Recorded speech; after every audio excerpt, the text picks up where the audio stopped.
हम coaching class खातिर जा रहल बानी।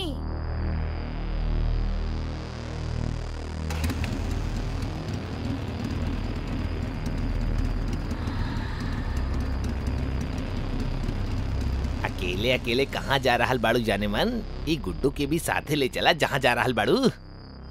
देखी प्लीज हमरा के जाए दी, हमरा कोचिंग खातिर देर हो रहल बा।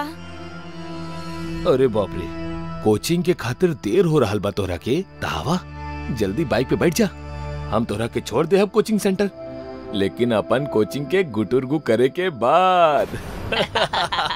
देखी भाई साहब प्लीज ये सब मत करी। भाई साहब, ए गुड्डू रंजितवा, देखा था का बोल रहल बाड़ी? भाई बोला तरी हमनी के।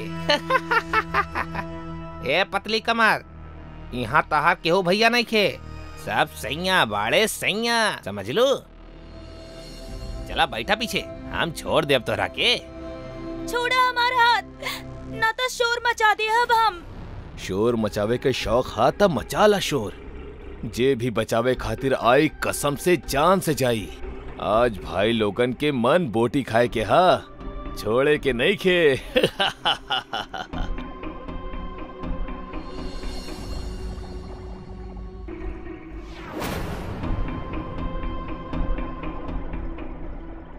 अरे जान, कम से कम इतना बतावत जा कि कोचिंग से वापस कब तक आईबू?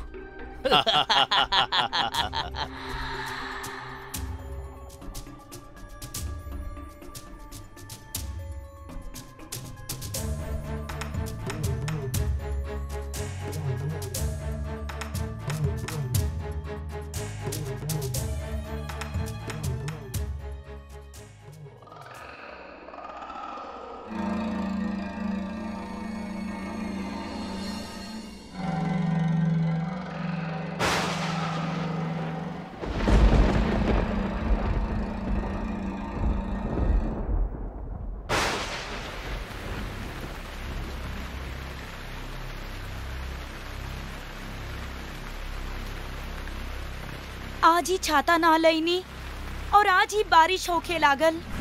घर पहुंच जाती फिर आ जाई त का हो जाई तेकर। शुक्र बा बारिश रुक गईल। हे भगवान, अगर वो तीनों आवारा लइका लोग फिर आ गईले त? ना कुछ भी उल्टा सुल्टा मत सोचा माही, उ ना मिली है तारा के, ना मिली है।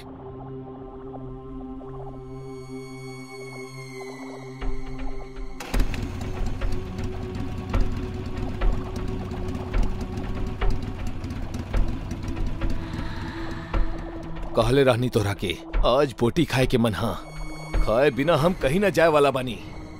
अरे जाने मन घबरात काहे बाड़ू? अगर तू प्यार से साथ दे देबू त कसम से तारा शरीर पे एक को खरोच तक ना आवे देहब। केहू के पता भी ना चली कि तारा साथे कुछ गलत भी भइल बा। सही कह रहल बाई पतली कमर, बारिश के मौसम में और दारू पिए के बाद एक बार सच के देवता झूठ बोल सकेला, पर हम तीनों झूठ ना बोल सकेली। चला आजा, बैठा पीछे।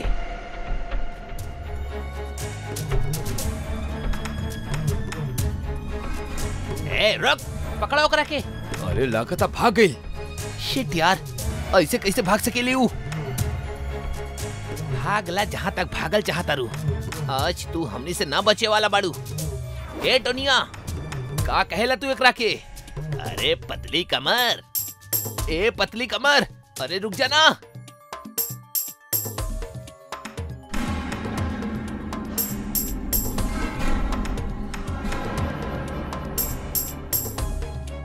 हमार नाम मधुबा, मधुबाला।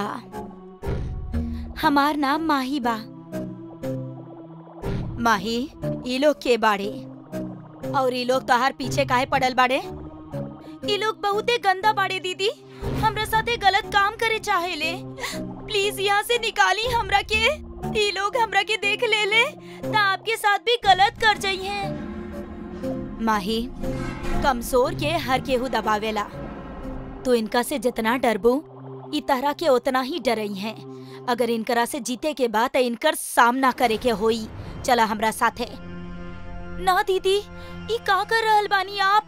पागलपन हुई तो ई पागलपन नहीं खे, जंग के शुरुआत बा, बदलाव के आरंभ बा। अगर आज इनकर सामना ना कईनी ना माही त कल और भी लड़कियन के इज्जत खतरा में पड़ जाई, सिर्फ एक डर की वजह से। आज ये डर के कुचले के ही होई माही। उठा। अरे भाई इतना एक से दू हो गई। ए पतली कमर, अगर हमने के पहले ही पता होगा कि लुका छिपी के ई खेल में एक पे एक फ्री है ता हमने बेकार में इतना स्ट्रेस ना लेती ना। खैर कोनो बात नहीं के, आजा खूब मजा करल जाई। ज्यादा हंसा मत, काहे कि जितना हंसबा उतना ही दर्द होई तहरा के। अरे वाह, तू तो रानी लक्ष्मीबाई निकल लू। मजा आई तोहरा साथे। बहादुर लड़की के छटपटा देख के ना कुछ अलग ही मजा आवेला। अरे भैया तका हमने का बोलबक बानी, हमने के भी मजा आवेला भाई। पकड़ा इन करा के। ना ना, हमरा के कुछ मत करिया, प्लीज प्लीज हमरा के जाए दो। हमार बीमार माँ अकेला बड़ी घर में, हमार सिवाय उनकर और केहू भी नहीं खे। जाए दो हमरा के, प्लीज प्लीज। हम हाथ जोड़तानी आप लोगन के आगे, हमरा के जाए दी। चुप करा, हम तहार टीचर नहीं खे जौन तहार मुश्किल सवाल के हल बता दे। प्लीज हमरा के जाए दो। अरे जाए देहब, लेकिन हमनी के भूख मिटला के बाद। ना ना, प्लीज कुछ मत करा, जाए दो। दीदी हम कहनी ना कि यहाँ से निकल चला। देखिए अब का हो गई हमनी के साथे। बोले से मुश्किल आसान ना होला दीदी, करे से होला। उहे तो हम करल बानी माही कि गिड़गिड़ावे से कुछ ना होखेला, सामना करे से होखेला। ए चुप कर, बहुत हो गल मजाक। तोने गुड्डू लटावन करा के नीचे। अभी भी करल बानी, छोड़ दे एकरा के, ना तब बहुते बुरा होई। बहुत बोले लू तू, लागता तोहरा ही सबसे पहले सबक सिखावे के होगी।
छोड़ दो हमरा के, छोड़ दो। ये तब माही भी कहत रहली तोहनी के छोड़ दा हमरा के, जाए दा। हमार घर में भी माँ अकेला बाड़ी, हम भी कहले रहनी जाए दा हमनी के। बाकी तू दरिंदा लोग एक ना सुन ला हमार। अब मजा लो हमनी से, जे करे के बाक कर ला। हम ना रोका तानी तहनी के। हमनी के माफ कर दा, हमनी से गलती हो गई। ज्यादा हमरा के प्लीज। आज के बाद हमनी केहू के भी ना छेड़ब, सबके अपन माँ बहन की तरह समझब। प्लीज जा दी हमनी के। हाँ दीदी प्लीज छोड़ दी, जा दी हमनी के। जाए के मौका तो देले रहनी हम तोहनी के, बाकी तू ही ना मन ला। तहरा पता बा, जब तक जिंदा रहनी तब तक हमहू माही के जैसन भोली भाली लड़की रहनी, डरत रहनी तोहनी जैसन दरिंदन से।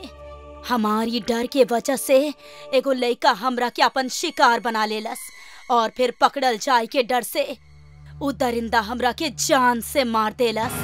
तब से हम रोज रात ई सुनसान सड़कन पे घूमेनी, तोहनी जैसन दरिंदन से माही जैसन मासूम लड़कियन के बचावे खातिर। यहाँ अब माफी ना, सिर्फ मौत बा। माही हम मरे के बाद डर के जीत ले बानी, तू ऐसन मत करिहा। ई बुरा लोगन के सामना करा, युद्ध करा इनका से। वध करे के पड़े तब वध भी करा, बाकी डरा मत। चला तानी, हम वादा करतानी मधुबाला दीदी, आज के बाद हमरा केहू डरा ना पाई।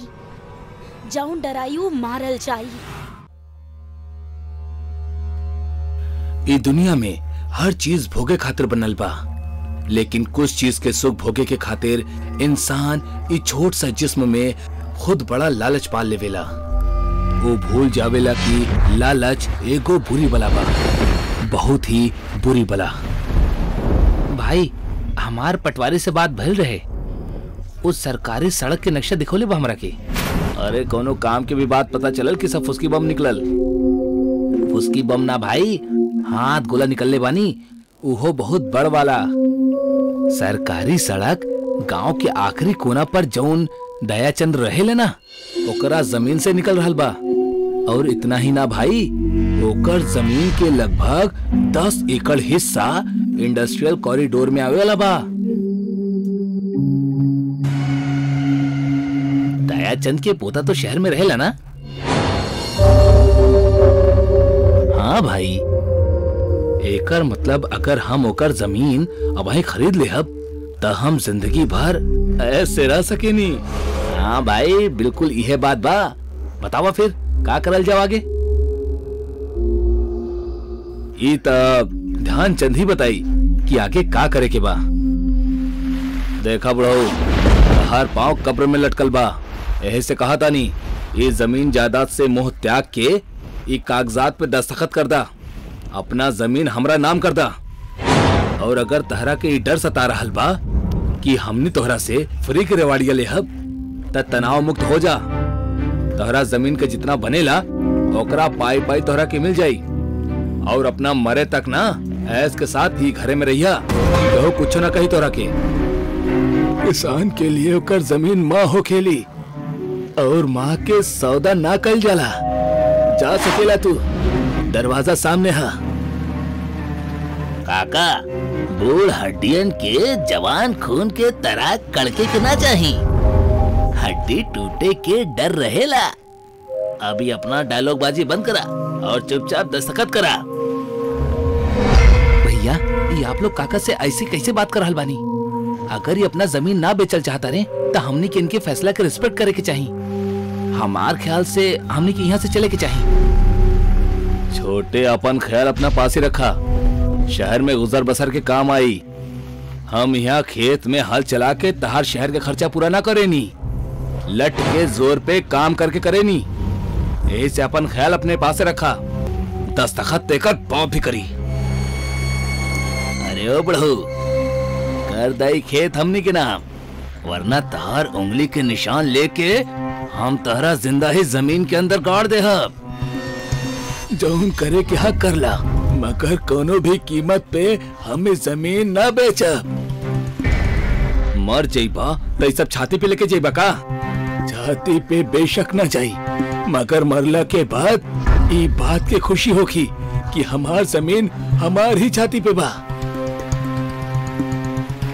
भैया, भैया ये का कर रहल बानी आप लोग? मर जाई। अरे भाई सुना, भाई रुका, भाई रुका। भैया भैया भैया छोड़ देन करा के, ये गलत था। सही गलत के परिभाषा हमार आगे ना चलेला छोटे। हमने जौन करे नी वो सही होकेला, और सब्र रखा। हमने एकरा के मारे ही जा रहल बानी। तीनों भाई पे उनकर लालच सिर चढ़ के बोलत रहल। उनके लालच के आगे अब इंसानी जिंदगी के कोनो मोल न रहल। लेकिन बूढ़ा भी जीवट रहल, ओकर चेहरा पे मौत के खौफ के जगह हंसी तैरत रहली।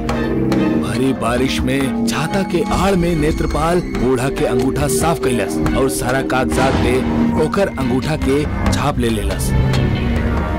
हम आई, हम वापस आई, हम वापस जरूर आई। हमार जमीन हमारी छाती पे रही।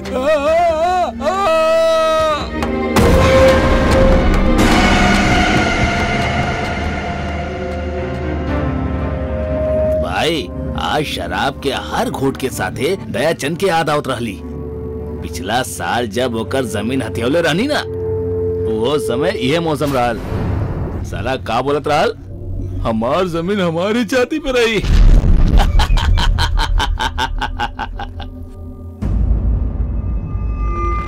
केहू के मार भी दी और ओकर मजाक भिड़ावनी। कितना क्रूर बानी आप लोग। ए जीवन एको जंगल के जैसन हा छोटे, जहाँ शेर हमेशा कमजोर के खावेला और कब्बो भी एकर खेत ना जतावेला। तो हर सोच के सुई बेकार में ही एक जगह पे अटकल बा छोटे। आगे बढ़ा आगे। पर भाई वो मरल हड्डी एगो बात और बोले रहल। हम वापस आइब, हम वापस जरूर आइब। अगर वो सच में आ गई था। अरे भाई अब वहीं तो तू एक पैक लगोले बड़ा और तू कैसन बैकल बात करे लगला? हाँ, दारू पिया आराम से। हमारा लोग कब वापस ना आवेले। लेकिन सोचा अगर वो वाकई में वापस आ गई था तो हर बुराई के खत्म कर दी। जैसे भगवान का नाम रावण के मार के कैले रहनी ना कि हम वापस आई। हम आ गए बानी तू सबके लेवे। ना हो सकेला। पर ई तो मर चुकल बना भाई। जान बचावे के हाथ भागा।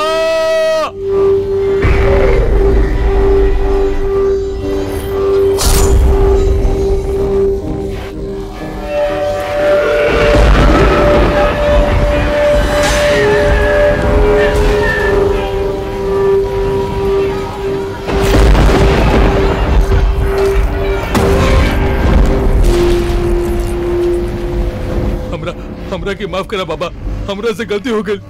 हम आपके पूरा जमीन आपके वापस कर दे। हम आपके और 10 एकड़ जमीन दे दे। बस हमरा के मारी ना। मौत सामने देख के तोरा जैसा सारा लालची खोर इंसान मौत के भी पैसा से खरीदे के कोशिश करेले। पगला, इस सदा देवे से पहले एक बार ई तो सोच लेवे के रहल, जमीन के ई मरल आदमी अब का करी?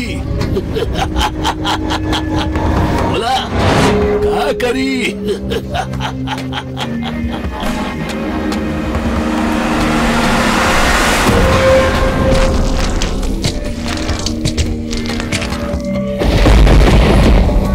तारा हमरा से डरे के जरूरत ना है बेटा। तू भला इंसान बड़ा। कुछ दिन में हमार पोता दिल्ली से यहाँ आवे वाला बा। हमार जमीन ओकरा नाम चढ़ा दा, वरना हमार जमीन हमार छाती पे ही रही। समझ रहा बड़ा ना बेटा?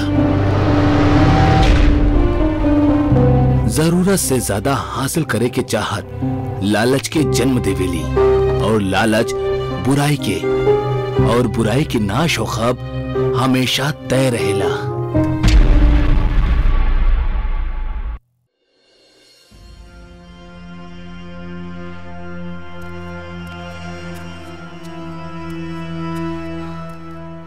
गाइस, थोड़ा और चढ़ाई करे के बा, फिर हमनी पहाड़ के चोटी पर होखब।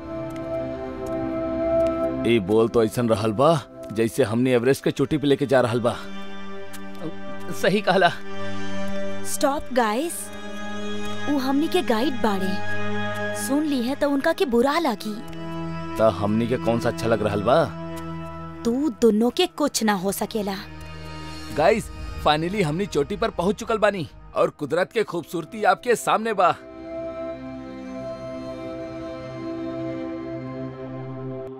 ओहो माय गॉड, ये तो बहुत ही सुंदर बा। ऐसा लगता जैसे हम स्वर्ग में पहुंच गए बानी। काहे के स्वर्ग? ऐसा नजारा तो हम बचपन से देखत आ रहल बानी। और हम भी। अरे राजू गाइड सर, हमनी के कोनो इंटरेस्टिंग जगह दिखाई।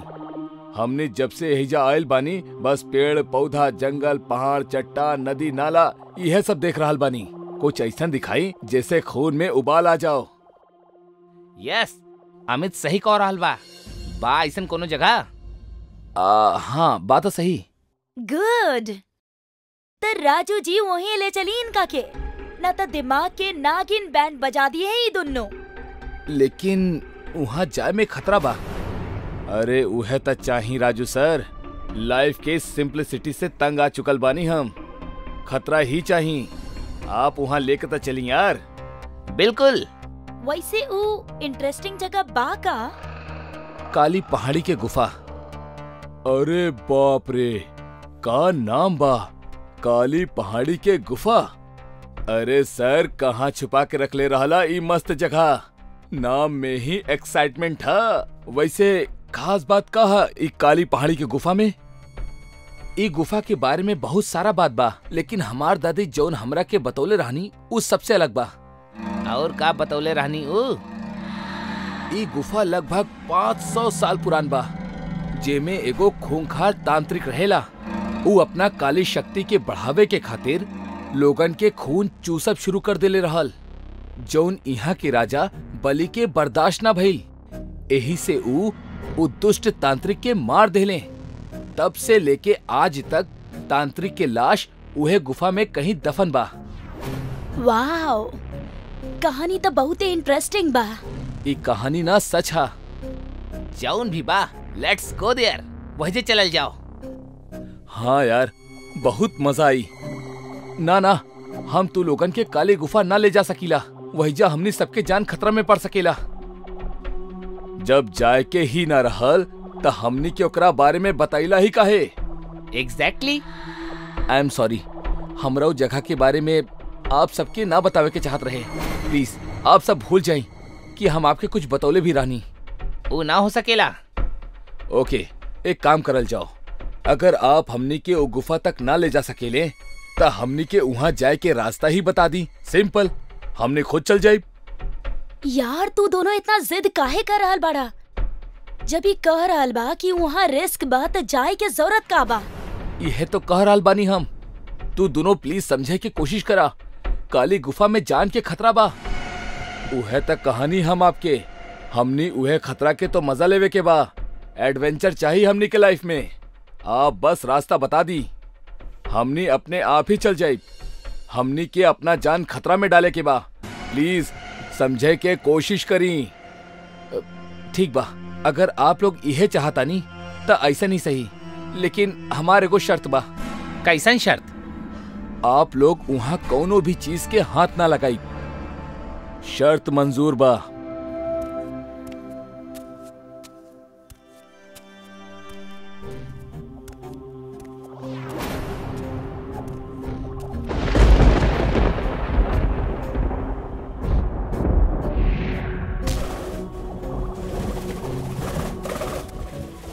झुक जा। चला, टॉर्च ऑन कर ला।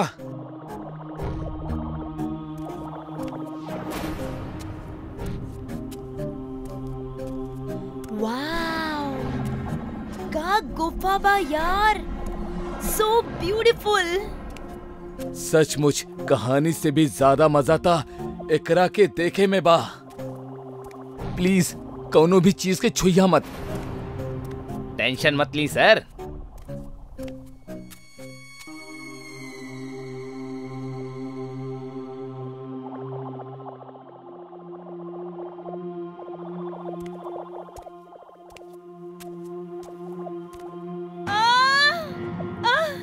बचावा, बचावा। शैली, का भइल? तू ठीक बाड़ू? हमार हाथ बचावा। शैली, का भइल तोरा हाथ के? तू हाथ के अंदर कह डले बाड़ू? क्यों हमार हाथ पकड़ लेलस? बचावा हमरा के, बचावा। बहुते दर्द हो रहल बा। Please save me. प्लीज। शैली, तू हिम्मत रखिया। हमार हाथ, हमार हाथ, हमार हाथ। शैली, तोरा हाथ के का भइल? लागता कौनो कीड़ा कटले बा।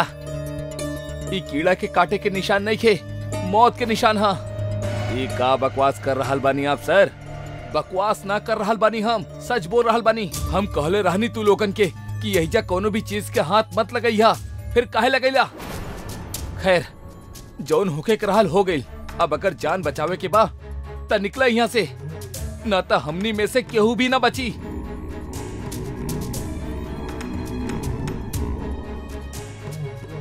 ना भगबू तब मरबू। यही जा शैली दर्द से करहा रहल बिया और आप बड़े की कुछ भी अनाप शनाप बक रहल बड़े। हाँ, बंद करिए अपनी बकवास घटिया नुसी बात के। तू लोग समझत काहे ना बाड़ा, वो जागे वाला बा, निकला यहाँ से। प्लीज सर, आप 1 मिनट चुप रही और हमरा के शांति से पट्टी करे दी।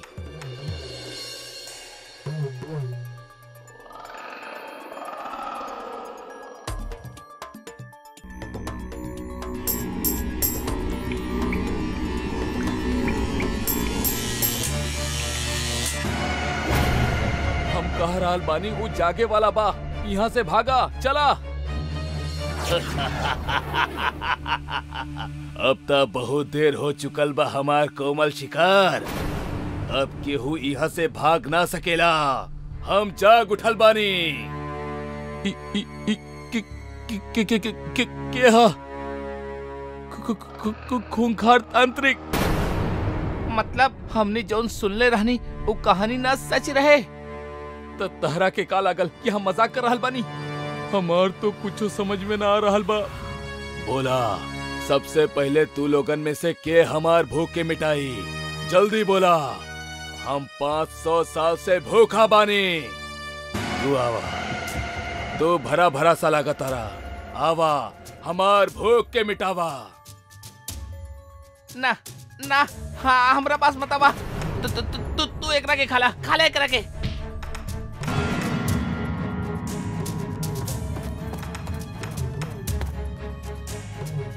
हम तोहरा खून से ही जीवित भइल बानी, यही से तहार खून आखिरी में पियब। तब तक जीला अपन जिंदगी।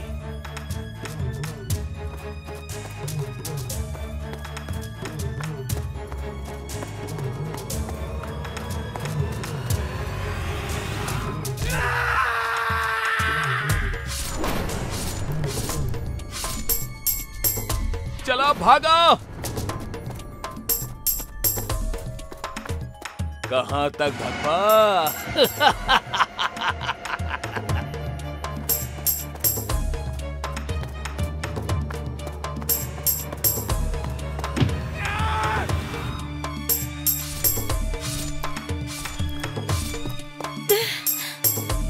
तांत्रिक हमार दोनों दोस्तन के मार देलस।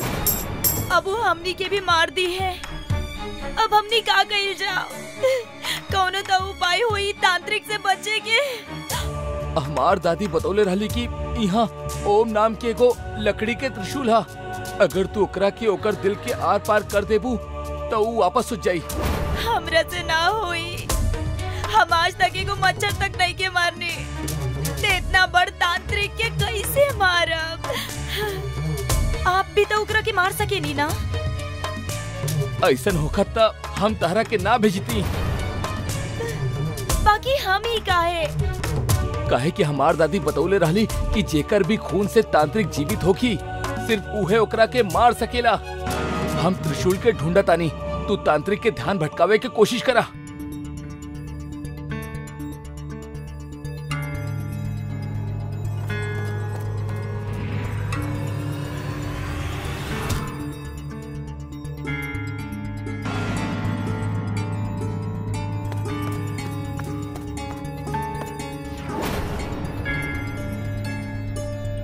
शैली हिन्ने,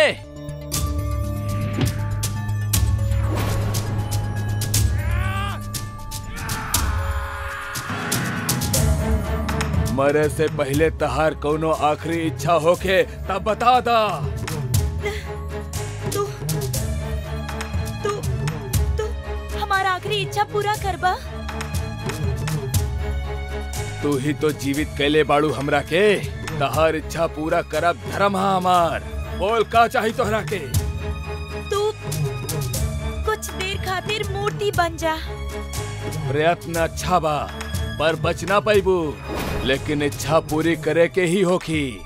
शतानाम फट फट।